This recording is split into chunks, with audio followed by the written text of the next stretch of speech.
Very good morning, students. Now I am going to explain you about the continuous tense. As you all know that continue means which is going on continuously.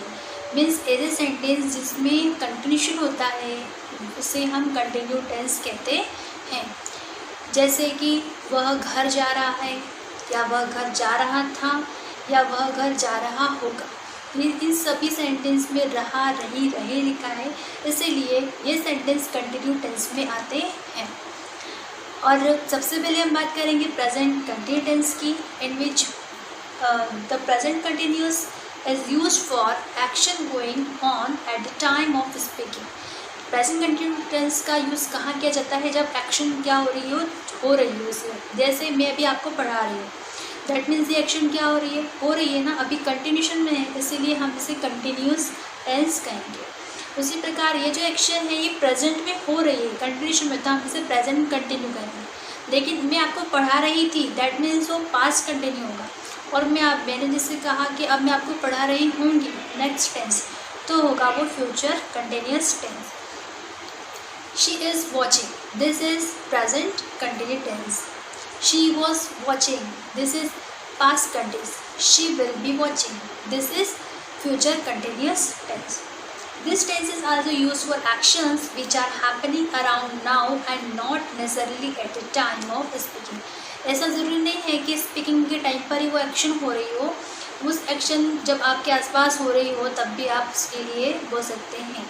जैसे I am reading Gulliver's travels, मैं क्या पढ़ रहा हूँ? Gulliver travel की एक book पढ़ रहा हूँ.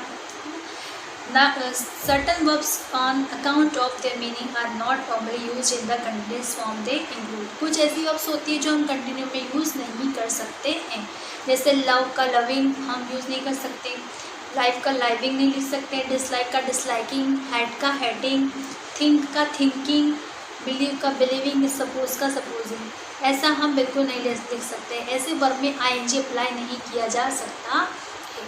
सो at first I am going to explain you about the present continuous tense. In present continue there is formula of present continue when writing the sentence. First you have to apply the subject, then main verb, then helping verb, then main verb first form plus ING and object. आपको इसमें main verb की first form के साथ ING लगाना होगा. Helping verb इसमें 3 होती है, is, am, are. You have to apply is with he, she, it, any name and singular number. Am with only I के साथ ही एम लगता है और किसी के साथ नहीं लगता. And are with they, you, we and pure number. तो ये हमारे जो हेल्पिंग वर्ब है वो इन सब्जेक्ट के साथ ही लगाई जाती है. First sentence Rita is, first sentence हमने लिखा है कि रीता बुक पढ़ती है, तो हमने लिखा कि Rita reads a book.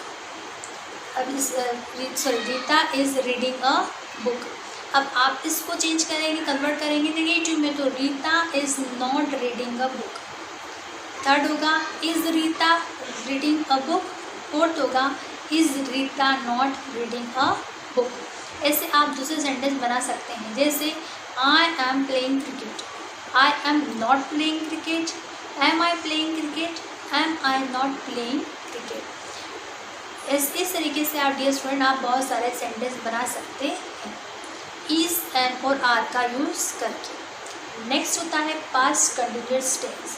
Past continuous tense में आपको लगाना होता है रहा था, रही थी, रहे थे. मीन्स जो एक्शंस हमारी पास्ट में हो चुकी है, मीन्स हो रही थी, अब नहीं हो रही है बट पहले हो रही थी, तब आप यूज़ करेंगे पास्ट कंटिन्यूअस टेंस का. इसमें भी सेम फॉर्मूला होता है. सबसे पहले आपको सब्जेक्ट लगाना होता है, देन हेल्पिंग वर्ब लगानी होती है, देन मेन वर्ब लगाना होता है, देन मेन वर्ब के साथ आईएनजी लगानी होती है, देन ऑब्जेक्ट. सेम ईयर जैसे हमने कहा कि आई एम प्लेइंग क्रिकेट बोला था उसमें, लेकिन यहाँ पर हेल्पिंग वर्ब होती है 2, वॉज और वेयर. वॉज और वर्ब में वॉज लगता है आई, ही, शी, इट और एन नेम और सिंगुलर नंबर के साथ. वर्ब लगता है दे, यू, वी और प्योर नंबर के साथ. जैसे लिखा I was watching TV, means मैं टीवी देख रहा था, लेकिन अब नहीं देख रहा हूँ, पहले देख रहा था, ऐसा हमने लिखा. नेक्स्ट नेगेटिव होगा I was not watching TV. Third was I watching TV. Fourth was I not watching TV. ऐसे ही हम दे का अप्लाई करके बना सकते हैं sentence, they are watching cricket. Negative बनाएंगे, they were watching cricket. Negative बनाएंगे, they were not watching cricket. Third बनाएंगे, वर दे वॉचिंग क्रिकेट। और फोर्थ बनाएंगे, were they not watching cricket. आप इसमें शॉर्ट फॉर्म भी यूज़ कर सकते हैं, जैसे वॉज का वॉजंट लिख सकते हैं और वर का वरंट लिख सकते हैं। तो डियर स्टूडेंट्स, ये है पास्ट कंटिन्यूअस टेंस, जिसमें हमने बताया कि जो कोई एक्शन से वो हो रही थी अब नहीं हो रही है। जैसे पक्षी आसमान में उड़ रहे थे, the birds were flying in the sky, but अब नहीं उड़ रहे। तो जो एक्शन पहले हो रही थी अब नहीं हो रही है, उसके लिए हम पास्ट कंटिन्यूअस टेंस का यूज़ करते हैं। Next is future continuous tense, in which we are talking about the future, कि कुछ मीन्स कोई इंसिडेंट हो रहा होगा, ऐसा हो रहा होगा, वो घर जा रही होगी, वो खाना खा रही होगी, वह पत्र पढ़ रहा होगा या वह न्यूज़पेपर पढ़ रहा होगा। इस तरीके के सेंटेंस हम बना सकते हैं जिसमें हम प्रेडिक्शन कर रहे होते हैं कि जैसे वो ये काम कर रहा होगा, या फिर मैं स्कूल जा रहा हूँगा। ऐसे सेंटेंस हम इसमें फ्यूचर कंटिन्यूअस टेंस में बनाते हैं।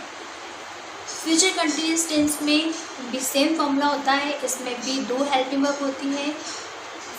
फॉर्मूला होता है subject plus helping verb, then main verb first form plus ING then object. इसमें आपको हेल्पिंग वर्ब जो होती है 2 होती है, shall be and will be.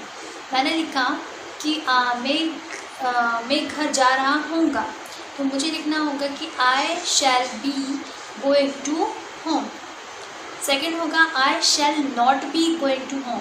यहाँ पे आपको शैल बी जो है उसे 2 टुकड़ों में क्या करना है, उसको डिवाइड करना है। शैल बी क्या होगा, ब्रेक होगा, बीच में आपको नॉट लगाना होगा। I shall not be going to home.